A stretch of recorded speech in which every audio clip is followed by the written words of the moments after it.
고학년 특히 중요한 시기라는 것은 잘 알고 계실 거예요. 혹시나 잘 모르신다면요, 더더욱 집중해서 영상 끝까지 시청해 주세요. 안녕하세요, 이서연입니다. 자, 초등 고학년, 왜 특히 중요한 시기일까요? 초등 고학년은요, 초등 영어 공부를 좀 마무리하는 시기, 또 중학교에 올라가기 전에 중학 영어 공부를 준비하고 또 중학 내신을 대비해야 하는 시기이기 때문에 그런데요. 그래서 초등학교 고학년 자녀를 둔 우리 학부모님들은요, 조금은 더 조급한 마음, 조금은 더 초조한 마음이 드실 것 같아요.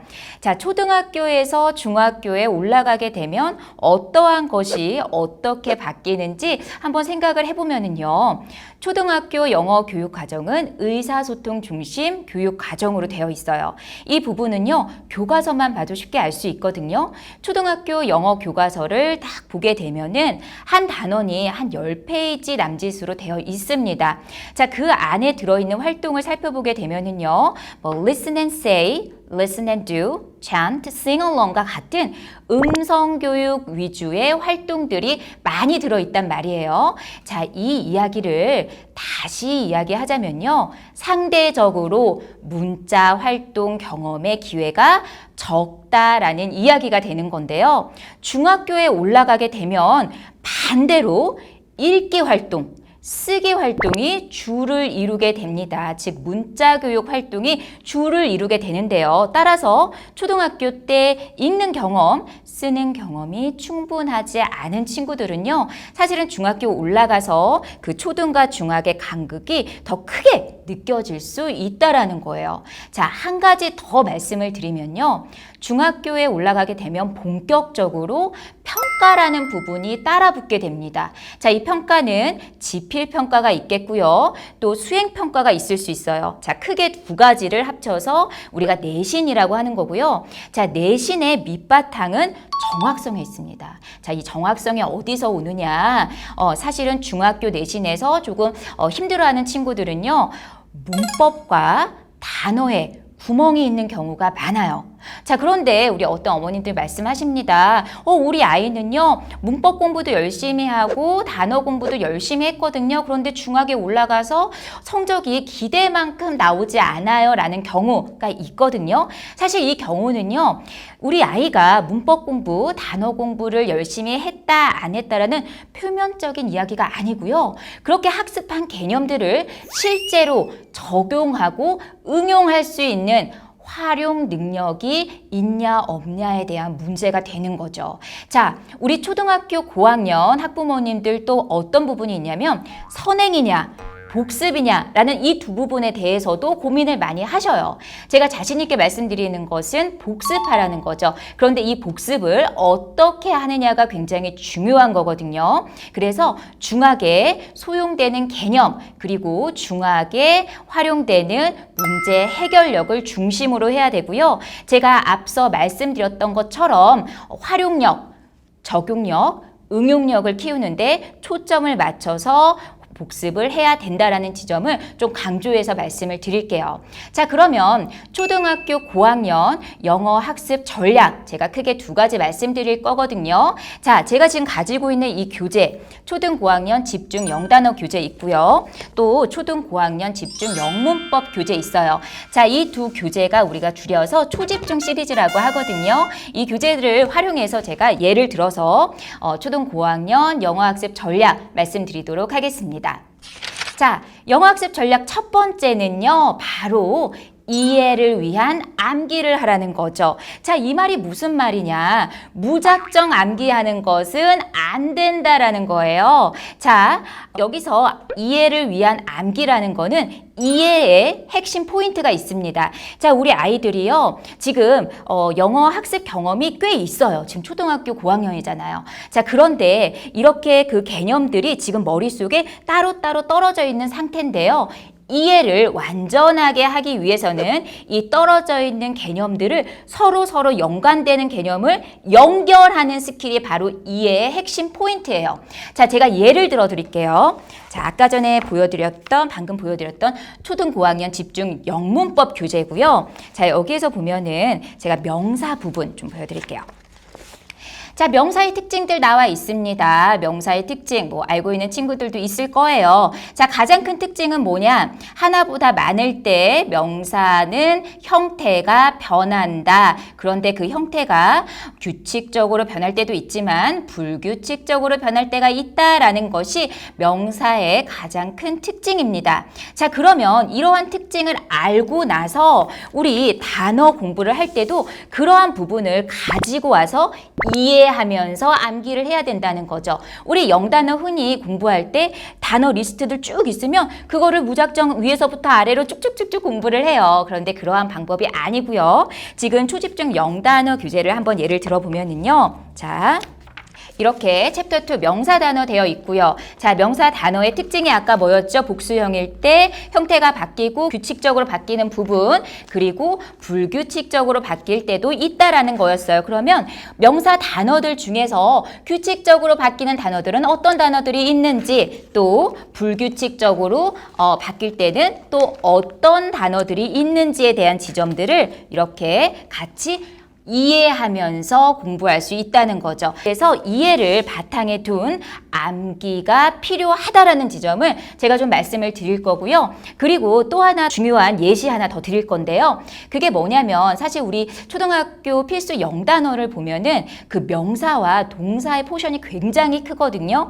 자, 여기에서 예를 들어서 우리 영문법 2권이고요. 그 동사에 대한 부분이 있어요. 자, 동사라도 동사의 과거형, 시제에 따라서 과거형일 때 동사는 어떤 형태로 바뀔까에 대한 부분들이 나와 있거든요. 그러면 영단어 동사를 학습할 때도 똑같다는 거죠. 자, 어떻게 되냐면 자, 여기에서 보여드릴게요.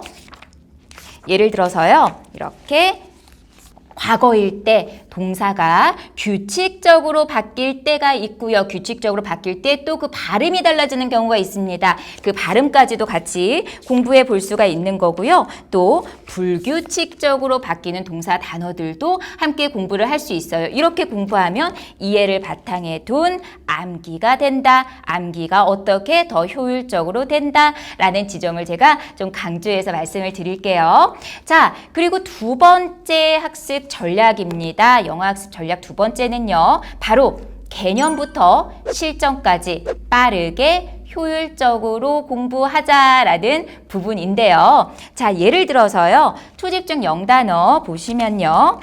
이렇게 단어 공부를 쭉 하게 되죠. 자, 그러면 이 단어의 의미와 철자에 또 집중해서 공부를 하고요. 단어가 문장으로 어떻게 구성되는지 문장 속에서 의미를 또 파악하게 되고요. 유닛 하나가 끝나면은 이렇게 리뷰 테스트를 할 수가 있는데요. 어떤 부분에 대한 리뷰 테스트냐? 맥락이 적합한지, 의미 인식을 제대로 할 수 있는지, 문법을 적합하게 이해할 수 있는지, 이러한 부분에 대해서 리뷰를 하게 됩니다. 자, 챕터 하나가 다 끝나게 되면은요. 이렇게 자, 보시면 실전 테스트를 풀게 돼요. 자, 이 실전 테스트의 문제들을 보시면요. 중학 내신에서 자주 등장하는 빈출 유형들로 문제를 구성을 했습니다. 따라서 우리 아이들이 중학교 내신 문제들을 조금은 경험하면서 공부를 할 수가 있고요. 자, 이러한 실전 문제를 통해서 영단어 실력을 검증할 수 있다. 그리고 여기에 보시면 QR이 하나 있는데요. 이 QR을 스캔을 하면은요. 문제풀이 동영상이 또 나타나게 됩니다. 자, 여기까지 학습을 하게 되면 우리 아이들이 조금 개념부터 실전까지 체계적으로 학습을 할 수가 있다. 영문법 마찬가지거든요. 자, 영문법 같은 경우는 이렇게 세 권으로 되어 있는데요. 자, 1권은 기본편, 자, 2권은 실력편, 3권은 심화편, 이렇게 구성이 되어 있어요. 자, 우리 영문법 공부할 때 함정에 빠지면 안 됩니다. 우리 흔히요, 초등 영문법, 중학 영문법 이렇게 따로 생각을 하시거든요. 사실은 중학 영문법은요, 초등의 확장 버전이에요. 자, 그런데 초등에 대한 기본 그 영문법을 제대로 이해하고 제대로 적용하지 못하는데 어떻게 확장 개념을 이해할 수 있겠냐는 지점이죠. 자, 그래서 이 초집중 영문법도요, 사실은 1권, 2권, 3권이 점차 점차적으로 확장되는 개념으로 구성이 되어 있다고 보시면 되는 거죠. 자, 그러면 이 내용을 안을 살짝 살펴보면은요. 자, 이렇습니다. 우선은 비동사에 대한 부분이네요. 자, 이렇게 개념 열기 파트를 하고 나서요. 개념을 이제 배우게 되겠죠. 자, 그 다음에 영문법을 배우는 가장 주된 핵심은 뭐다? 문장을 제대로 구성하는 것, 그리고 지문을 읽었을 때 영문법 개념을 적용해서 정확하게 해석하는 것에 있습니다. 따라서 영문법 개념을 배우고 나서 마지막에 오는 것은 뭐다? 지문을 정확하게 읽고 이 안에서 또 정확하게 쓸 수 있는지를 확인하는 것이 가장 중요한 핵심이라는 거죠. 자, 그래서 이렇게 영문법 교재도 개념부터 실전까지 조금 마무리할 수 있도록 되어 있고요. 그리고 제가 마지막으로 좀 말씀드릴 부분이요. 영문법, 영단어 공통점이 있습니다. 자, 뭐냐면요. 영어라는 거는요. 지식 곱하기 경험의 제곱이다 라고 말씀드릴 수가 있어요. 이 말은 뭐냐면 그만큼 많이 여러 가지 방법으로 경험을 하고 여러 가지 방법으로 반복을 해야 된다는 지점이에요. 그래서 영문법은 문장을 제대로 구성할 수 있는가가 핵심이기 때문에 여기 뒤에 워크북이 책마다 들어있거든요. 문장을 구성해서 문장 쓰기 워크북이 들어있습니다. 이 부분도 꼭 확인하시면 좋을 것 같고요. 그리고 영단어도 마찬가지예요. 반복하는 거 너무 중요하거든요. 그래서 이 뒤에 워크북이 있는데요. 워크북이 이렇게 반복해서 암기할 수 있는 리스트가 들어있어요. 그리고 교재 표지에 보시면요. 여기 QR을 스캔하게 되면은 자동 출제 모바일 미니 테스트가 있으니까 언제든지 스캔해서 자기 실력을 조금 평가하고 반복해서 공부를 할 수 있다라는 지점까지 함께 말씀을 드리겠습니다. 자, 제가 지금까지 초등 고학년 영어 학습 전략에 대해서 말씀드렸는데요. 제가 이야기한 부분 꼭 기억해 주시고요. 초등 고학년 집중해서 학습해서요. 우리 중학 내신 대비까지 좀 탄탄하게 하고 갈 수 있도록 할게요. 저는 다음 영상에서 다시 찾아뵙겠습니다.